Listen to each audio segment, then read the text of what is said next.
What's up, wizards? This is Michael Beeson with Hacking Fate.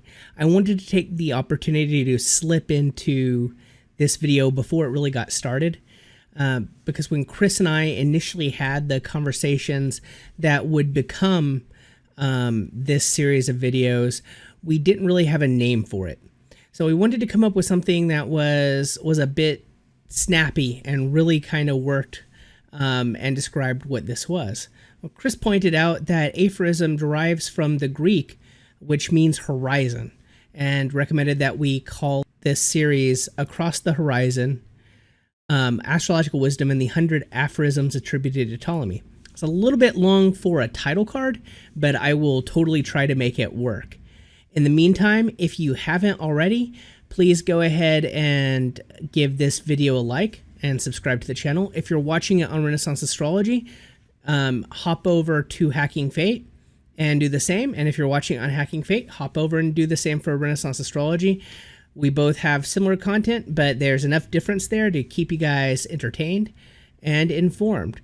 So without further ado, onward to Across the Horizon, Episode 1, the introduction to Ptolemy's Centiloquium. What's up, wizards? Welcome to another Renaissance Astrology and Hacking Fate collaboration. I'm Michael Beeson of Hacking Fate, and with me is Christopher Warnock of Renaissance Astrology, and we're going to be discussing the Centiloquium, or Liber Fructus. Fructus? I'm horrible with Latin. How is it pronounced, Chris? I think Liber Fructus. All right. Or the Book of Fruit. Awesome.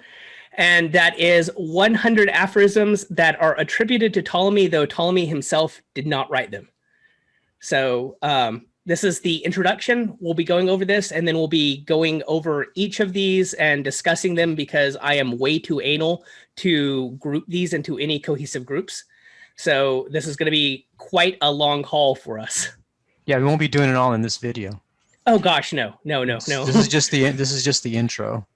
So yeah, so do you want to describe what this work is, or do you want me to go into it this time? Yeah, well, let's talk a little bit about the whole concept of aphorisms, because in Renaissance and medieval astrology, they really liked aphorisms. They're just sort of a short, pithy saying, and as you see, as we'll work through this, they range from these very broad philosophical statements to some very specific astrological technique. And it was a pretty standard way of passing on astrological knowledge and teaching. And there's a lot of different sets. I mean, this is just probably the most famous set of aphorisms, but there's, offhand, I can think of like 3 or 4 other ones. There's 2 translations on my website. If you search Liber Fructus or Centiloquium, then on Renaissance Astrology, you can, when I come up, I think I looked on Google today, it was like number 4. I'm syncing. I used to be number 1, but you can take a look at these translations that we're working from. So we'll pretty much focus on 2 different translations. It's Ashman and Partridge, I think, are the 2 that that are on my website that we'll focus on. I think that the first issue that we should probably talk about is this whole question of authorship. And I think that that's, something that's immediately kind of a block for moderns. The standard scholarly approach is to look at this, and again, I mentioned this on my website. There's a academic named Richard LeMay, and he wrote a paper, and I think pretty conclusively demonstrated, based on the textual evidence and the technique and things like that, that this was actually written in the about 1000, I think, or the 10th century rather, by an Arab astrologer, as opposed to the attribution, which is to Ptolemy. Ptolemy is a very famous classical astrologer, like 2nd or 3rd century. Wrote the Tetrabiblos, so that's very important for the academics, because the academics are like, their conception is that everything was created by a specific person, and we want to check the authorship, and then we want to check how it was passed down. We want to get the most accurate, and really what we're looking for is sort of, it's like a literary derivation, and that's what we're focused on. We're focused on because obviously it's all bullshit. I mean, we're not going to pay any attention to the astrology itself but we are interested in the social meaning of it, and why anyone would be foolish enough to believe in astrology and things like that, and the how it was passed down and the literary side of it. So the fact that it wasn't actually written by Ptolemy, that's just the end of the story for the academics. They're like, oh my God, this is just garbage. It's a forgery. It's pseudonymous. It's they have all sorts of nasty terms for that. Whereas traditionally, a lot of stuff was sort of floating around, and you'd stick somebody's name on it, and you sort of thought they wrote it, or it didn't really matter so much. I mean, it was more of like in the style of. I was thinking about one thing I've mentioned before is like fan fiction, right? It's almost like fan fiction. They're in the style of that, or the studio or something like that. So they just had a much looser view of it. And some people say, oh yeah, Ptolemy wrote it, but that's less of their focus. And also the other thing I would say about it is that my interest in this is, I think it's interesting that it's written by Abu Jafar or whatever in the 10th century, but really what I'm focused on is the astrological technique and the contents. Is this something that's going to be useful to me as an astrologer? Is it giving me, useful information? Is it making useful points? Is it true? As opposed to, exactly what the derivation is of it. It's sort of like a cookbook. You say, oh, this is not the 1930, there was an interpolation of the pancake recipe into the 1932, Joy of Cooking, and it's really the 1972 Joy of Cooking, and therefore that's very problematic, and, blah, blah, blah. It's like, well, have you ever made the pancakes? No, I study cookbooks, but I never cook, which seems a little odd, but apparently it doesn't seem odd to the academics that study astrology and magic. So that's what I would say about this, is that it is 10th century, most likely. It is medieval, but it's a very useful source. It has a lot of interesting stuff in it. And so did you want to add to that? I was just, well, yeah, no, I'm totally going to jump in and ramble some myself about it. Yeah, definitely. Go ahead. So one of the things that's really great about it, though, is how widely spread this was and how much it was used by our medieval and Renaissance forebears. So we practice a kind of astrology that they practiced. So their sources, no matter who they're attributed to, really need to come into play. It seems to be something that we discuss and something that we really dig into as astrologers. Kind of like the whole Aristotle thing, where Aristotle wrote lots of books of astrology. Well, not really, but everyone thought he did. And with Jafar being ascribed as Ptolemy, I mean, I have my own personal takes on pseudographia and that kind of stuff. I'm a big fan of Dionysius, who is now this evil Platonic influencer on the Christian church, who is now pseudo Dionysius, the root of all evil, if you ask certain sects about that.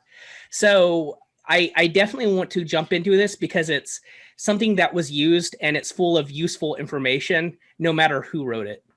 Yeah, and I just, like I said, it's one of those things. Is like, I think that the Scylla and Charybdis, of traditional astrology, I think is one being sort of new agey, fluffy bunny, modern, make it all up, learn it in 15 minutes style. The other is to try to be an academic, and both of those are going to get you off base, because an academic studies about astrology, right?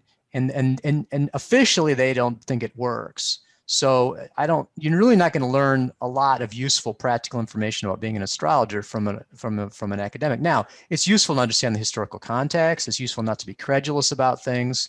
I've met Masons that really thought that, for example, that Solomon was wearing a Masonic apron at the building of the temple kind of thing. It's like, no, that you need to be a little more sophisticated than that. But nevertheless, and that's the fundamentalist view. The fundamentalist view is that everything in the Bible is literally true. It's like, well, no, but it doesn't mean it's false either. I mean, if you take the literally true as the truth value, then you get stuck into that debate, whereas we can step out of that. Same thing with this, is that really what we're interested in is does it work? Is it useful to us? Can we cook pancakes with this cookbook? And then definitely we can. There's lots of useful stuff in there. So that's what I would say about it, is that you want to have, I like the rigor of academia, but in a practical way. So I think I am looking forward to doing this with you and seeing, having a dialogue about it. And, it's also just this older style. I think the modern style is a 5-minute video. That's how people learn nowadays.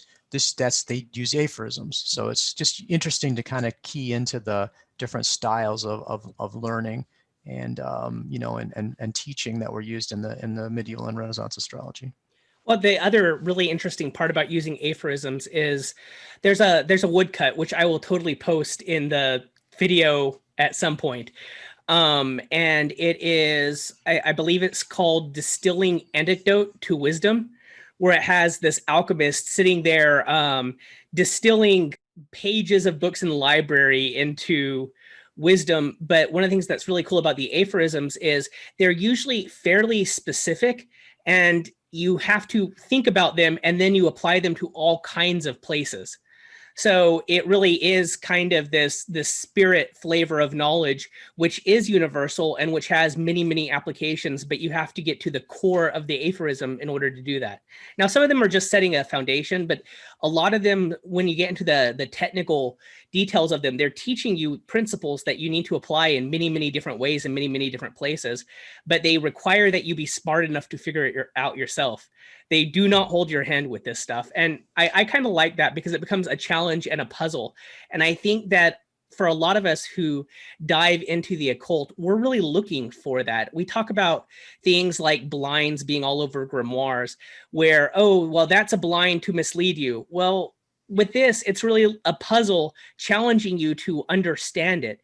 And if you just parroted the aphorisms, you'd get nowhere if you didn't actually think about them. And I find that appealing. I think that it's there is this Picatrix says specifically, for example, and I think Agrippa does too, that they scatter it, the knowledge throughout it. I don't think the astrologers had that so much.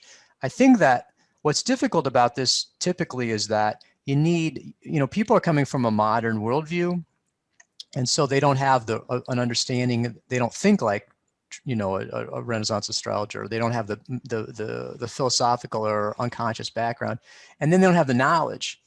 And so that's the thing too. It's like, because I read this stuff, I'm like, oh yeah, I mean, it's really not, it's not that difficult for me, but I've been steeping in this for the past 30 years.